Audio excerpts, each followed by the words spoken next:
ಬಾಲ್ಯದಲ್ಲಿ ನಮ್ಮ ಜೀವನ ಎಷ್ಟು ಚೆನ್ನಾಗಿರುತ್ತೋ ಆ ಒಂದು ಪ್ರೋಗ್ರಾಮ್ಗಳು ನಮ್ಮ ಪ್ರತಿಯೊಂದು ಹಂತದಲ್ಲಿ ಟ್ರಿಗರ್ ಆಗಿ ನಮ್ಮನ್ನು ಅದು ಕಾನ್ಷಿಯಸ್ ಲೆವೆಲಲ್ಲಿ ವರ್ಕ್ ಮಾಡ್ತಾ ಇರುತ್ತೆ. ಸಬ್ ಕಾನ್ಷಿಯಸಲ್ಲಿ ಪ್ರೋಗ್ರಾಮ್ ಆಗಿರುತ್ತೆ, ಕಾನ್ಷಿಯಸ್ ಲೆವೆಲಲ್ಲಿ ವರ್ಕ್ ಮಾಡ್ತಾ ಇರುತ್ತೆ. ಉದಾಹರಣೆಗೆ ಹೇಳಬೇಕು ಅಂದರೆ, ನಾವು ಬಾಲ್ಯದಲ್ಲಿ ತುಂಬ ಹಠ ಮಾಡ್ತಿದ್ರೆ ನಮಗೆ ಹೊಡೆದಿರ್ತಾರೆ, ಬೈದಿರ್ತಾರೆ ಮತ್ತು ತುಂಬ ಪ್ರೀತಿಯಿಂದನೂ ಸಾಕಿರ್ತಾರೆ.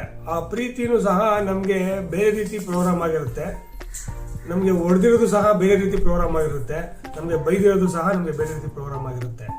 ಅಂಥ ಪ್ರೋಗ್ರಾಮ್ಗಳು ಫ್ರೆಂಡ್ಸ್ಗಳ ಜೊತೆ ಸಹ ನಾವು ಯಾವ ರೀತಿ ರಿಯಾಕ್ಷನ್ ಮಾಡಿರ್ತೀವಿ ಅಂದರೆ, ಬಾಲ್ಯದಲ್ಲಿ ಅಂಥ ರಿಯಾಕ್ಷನ್ಗಳು ನಮಗೆ ಪದೇ ಪದೇ ಟ್ರಿಗರ್ ಆಗಿ ನಮ್ಮ ಲೈಫ್ ಪ್ರೋಗ್ರಾಮಲ್ಲಿ ಅದು ಅದೇ ಥರ ಸಿಚುಯೇಷನ್ಗಳು, ಅದೇ ಥರ ವಿಚಾರಗಳು ನಮಗೆ ಎದುರುಗಡೆ ಬಂದು ನಿಂತ್ಕೊಳ್ಳುತ್ತೆ. ನಾವು ಅದನ್ನು ಫೇಸ್ ಮಾಡೋದಕ್ಕೆ ಪದೇ ಪದೇ ಫೇಸ್ ಮಾಡ್ತಾ ಇರ್ತೀವಿ. ಆ ರೀತಿ ತೊಂದರೆಗಳು, ಸಮಸ್ಯೆಗಳು ಟ್ರಿಗರ್ ಆಗಿರೋದು ನಿಮ್ಗೇನಾದರೂ ಅನಿಸಿದ್ರೆ, ನಾನು ಬಾಲ್ಯದಲ್ಲಿ ಈ ಥರ ತೊಂದರೆ ಆಗಿದೆ ಅಂತ ಅನಿಸಿದ್ರೆ, ದಯವಿಟ್ಟು ನಿಮ್ಮ ಸಬ್ ಕಾನ್ಷಿಯಸ್ ಜೊತೆ ನೀವು ಮಾತಾಡಿದಾಗ ಆ ಒಂದು ಸಬ್ ಕಾನ್ಷಿಯಸ್ನಿಂದ ನಿಮ್ಮ ಪ್ರೋಗ್ರಾಮ್ ಚೇಂಜ್ ಮಾಡ್ಕೊಬೋದು. ಈ ರೀತಿ ಯಾರಾದರೂ ತೊಂದರೆ ಸಿಕ್ಕೊಂಡಿದ್ರೆ ದಯವಿಟ್ಟು ನನಗೆ ಸಂಪರ್ಕಿಸಿ. ನಾನು ಹಿಪ್ನೋಥೆರಪಿಸ್ಟ್ ಆಗಿರೋದ್ರಿಂದ ಆ ಒಂದು ನಿಮ್ಮ ಮೈಂಡ್ ಪ್ರೋಗ್ರಾಮ್ ಚೇಂಜ್ ಮಾಡೋದಕ್ಕೆ ಸಾಧ್ಯ ಆಗುತ್ತೆ. ನಮಸ್ಕಾರ, ಜೈ ಹಿಂದ್.